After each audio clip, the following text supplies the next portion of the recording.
Hey guys, I'm back with another tutorial, and I've made a quick reference guide on my website, and it's, like a visual guide. So if you're doing the Easter egg, you can just look at it and hopefully it will help you to get through it a lot easier. This video is going to be focused on the moon main Easter egg, so you can just click on the moon tutorial and here is all the graphics for it.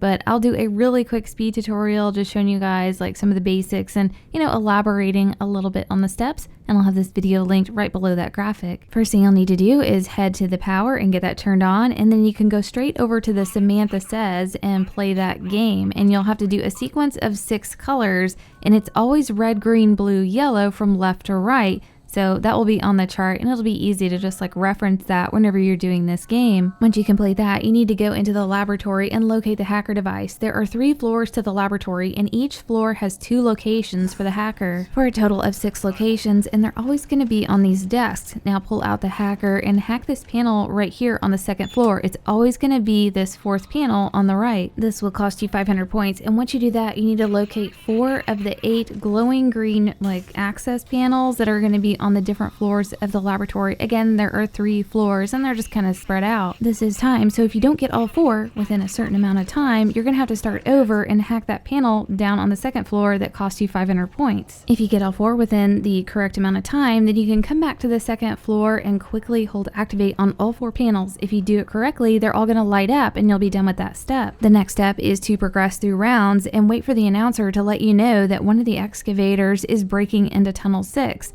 You want to let that happen and let that excavator completely breach it. Once it's breached the tunnel, you can go into the spawn area, pull out the hacker, and disable that excavator. It's going to remove it from tunnel 6. You can go down into tunnel 6 and you're going to see a round stone artifact laying in front of the door. Now all you have to do is knife or shoot it, and it's just going to take its own course and slowly get back to spawn. It's not very difficult to, guide this thing. It's going to stop right here. Again, just knife it or shoot it, and then it's going to go to the door. Just walk up to the door, open the doors, and it will go through on its own. It's going to go through and then float up in the sky and land on top of a satellite right on top of the spawn area for moon. And you need to make sure you have a wave gun, so get that out of the box. Then hold left on the D-pad and it will connect it into one gun, and then you can shoot that stone off of the satellite. It's going to fly off and land over there by the tunnel 11 door. Just walk to the door, open it, and the stone is going to take off. And it's going to start heading towards the pyramid room. It's going to make a couple of stops where Stamina Up is, and one of the locations is really tough to see. It's right above this zombie spawn, so just shoot way up high against the ceiling. You'll see it fly out of there. You'll have to move it out of one more spot, but it's very visible, so just open this door here. It will fly through. It's going to make its way over to the pyramid and attach itself to the front panel. That's going to activate one tube right there on the right, and all you have to do now is get 25 zombie kills near that tube. It's going to completely fill up and you'll hear a noise to know that you got the 25, and then just switch that power switch right there on the left. Then Samantha is going to come flying out of the pyramid and then give you a death machine for 90 seconds. At this point, you've completed the solo portion of the moon Easter egg. If you want to continue on, you'll need more than 1 player. Now, there are some prerequisites for being able to do the next part of the Easter egg, but that may change, and if it does, I'll definitely update the website and the graphics to let you guys know what you have to do. For now, you need to get the Gersh device out of the mystery box and then head to Area 51. Throw a grenade at this shelving unit right here. It's going to knock down some tiles.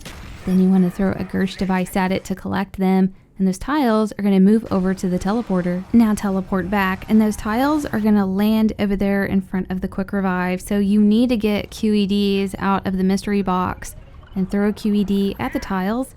It's going to teleport the tiles over to a computer monitor where you can finish the next part of the Easter egg. But first, you're going to have to locate a tube that is shaped like an S, and there's a few spawns in the laboratory area, and I've got that listed on the chart. Place the tube to connect the PC to these tiles, and then Richtofen is going to have to place the golden rod between them. Now Richtofen is going to need to use the monitor to talk to Maxis until it turns green, and then he can pick the golden rod back up. Now head back to the pyramid room, and you're going to have to feed 100 zombies to the pyramid, but you're going to have to do 25 at a time. So one tube's going to pop up, you can feed 25 zombies, then go hit the power panel, then feed another 25 to another tube, and then hit the panel, and then keep going until you have all 4. Now Richtofen has to place the golden rod in the front panel of the pyramid, and once he does that, he's going to get all 8 perks that will be permanent. Another step that has to be completed is doing the Samantha Says or Simon Says once again, and this time it's going to be more challenging. Once that's complete, you need to go back to the pyramid room and throw a QED at the front of the pyramid. If done correctly, that artifact ball is going to fly off and land over there by the Simon Says machines. Throw a QED at the Simon Says to collect the ball, and then the rockets are going to spawn in and they will fly up to the earth and explode the earth. But I hope this helped you guys out, and thanks for watching.